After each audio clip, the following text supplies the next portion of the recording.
How does imaging differentiate adamantinoma from other bone lesions? Imagine trying to identify a rare gemstone among many similar-looking stones.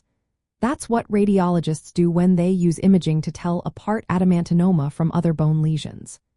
Adamantinoma is a rare malignant tumor that usually appears in the shin bone, specifically in the front part of the shaft of the tibia. It has some distinctive features on different imaging scans that help doctors distinguish it from other bone conditions.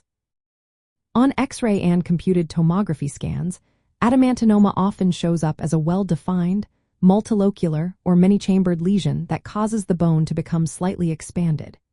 It appears as an area of bone destruction with some parts showing less dense, or osteolytic areas, and others showing increased density, or sclerosis. The lesion usually has a thin, sclerotic rim around it, which helps differentiate it from more aggressive tumors.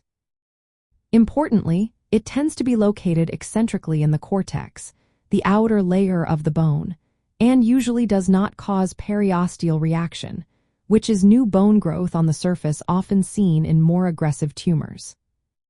Magnetic resonance imaging is especially helpful for understanding how the tumor has spread.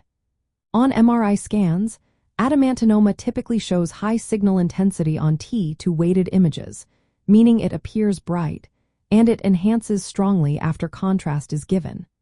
MRI can reveal whether the tumor extends into the marrow cavity or soft tissues, which is critical for planning surgery.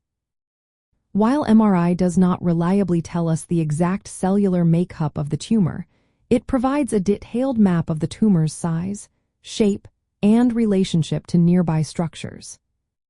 Positron emission tomography combined with computed tomography, or PET-CT, adds another layer of information.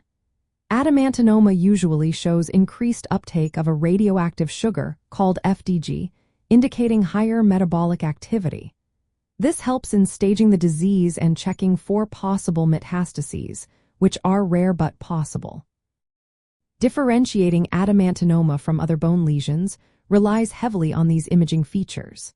For example, osteofibrous dysplasia, a benign bone condition, can look similar but usually has a more ground-glass appearance on court, with well-defined borders and no medullary involvement. In contrast, adamantinoma often involves the entire medullary cavity and shows more aggressive features. Other primary bone cancers like osteosarcoma or Ewing sarcoma tend to have more aggressive periosteal reactions, such as layered or sunburst patterns, and more destructive bone changes, which are less typical of adamantinoma.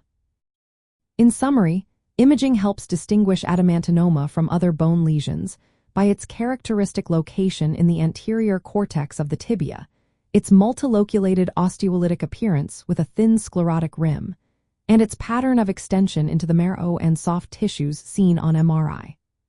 MRI is especially valuable for detailed tumor mapping, guiding surgeons to remove the tumor completely. When combined with clinical information and biopsy results, these imaging features enable accurate diagnosis, helping doctors choose the best treatment plan. Always remember, if you or someone you know has a bone lesion, consulting a healthcare professional for proper evaluation is essential.